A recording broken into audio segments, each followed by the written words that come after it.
नमस्कार दोस्तों, सामाजिक विज्ञान श्रृंखला सीटेट के अंतर्गत आज हम एक बहुत महत्वपूर्ण विषय आज़ाद हिंद फौज का अध्ययन करने वाले हैं। क्वेश्चन नंबर फर्स्ट है, सुभाष चंद्र बोस का जन्म कब व कहाँ हुआ था? क्योंकि आज़ाद हिंद फौज में सुभाष चंद्र बोस जी का महत्वपूर्ण योगदान है, इसलिए सुभाष चंद्र बोस जी का जन्म 23 जनवरी 1897 को कटक उड़ीसा में हुआ था। सुभाष चंद्र बोस कांग्रेस के अध्यक्ष कब बने थे? सुभाष चंद्र बोस भारतीय राष्ट्रीय कांग्रेस के अध्यक्ष 2 बार बने थे, एक बार 1938 हरिपुरा अधिवेशन में, एक बार 1939 त्रिपुरी अधिवेशन में। 2 बार भारतीय राष्ट्रीय कांग्रेस के अध्यक्ष बने थे। अगर आप फॉरवर्ड ब्लॉक की स्थापना किसने की थी, तो फॉरवर्ड ब्लॉक एक दल गठन किया था सुभाष चंद्र बोस जी ने 1939 में सुभाष चंद्र बोस ने किया था। सुभाष चंद्र बोस को नेताजी की उपाधि, बहुत अच्छा प्रश्न है, नेताजी की उपाधि किसने दी थी? जर्मनी की जनता ने सुभाष चंद्र बोस को नेताजी की उपाधि दी थी। तुम मुझे खून दो, मैं तुम्हें आज़ादी दूंगा, यह नारा सुभाष चंद्र बोस ने आज़ाद हिंद फौज के सैनिकों को संबोधित करते हुए कहा था कि तुम मुझे खून दो, मैं तुम्हें आज़ादी दूंगा। सुभाष चंद्र बोस। दिल्ली चलो का नारा किसने दिया था? यह नारा भी सुभाष चंद्र बोस जी द्वारा दिया गया है।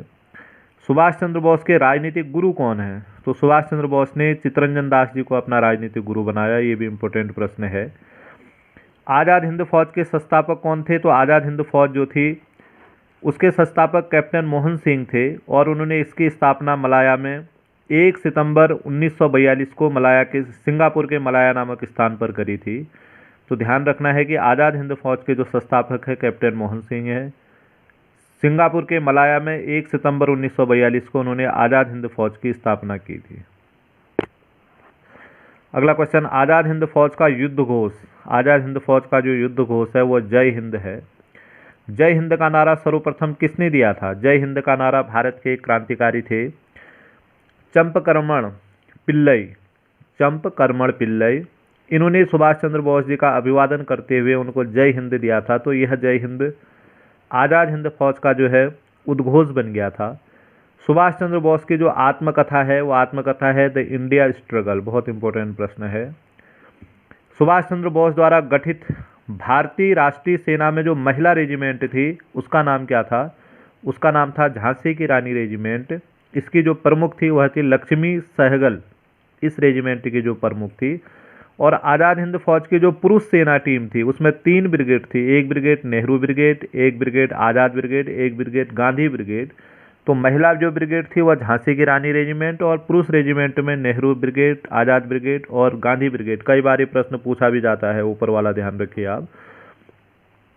आज़ाद हिंद सरकार का गठन कब हुआ था? 21 अक्टूबर 1943 को आज़ाद हिंद सरकार का गठन हुआ था, जिसमें 9 देशों ने, जर्मनी, जापान और उसके समर्थक 9 देशों ने जो है उस आज़ाद हिंद सरकार को मान्यता दी थी। कितने देशों ने दी थी, ये आप प्रश्न पूछा जा सकता है। सुभाष चंद्र बोस जी की जो मृत्यु हुई थी उस मृत्यु की जांच करने के लिए 3 समितियां अभी तक बन चुकी हैं। पहला शाहनवाज समिति 1956 में पंडित जवाहरलाल नेहरू के प्रधानमंत्रित्व काल में।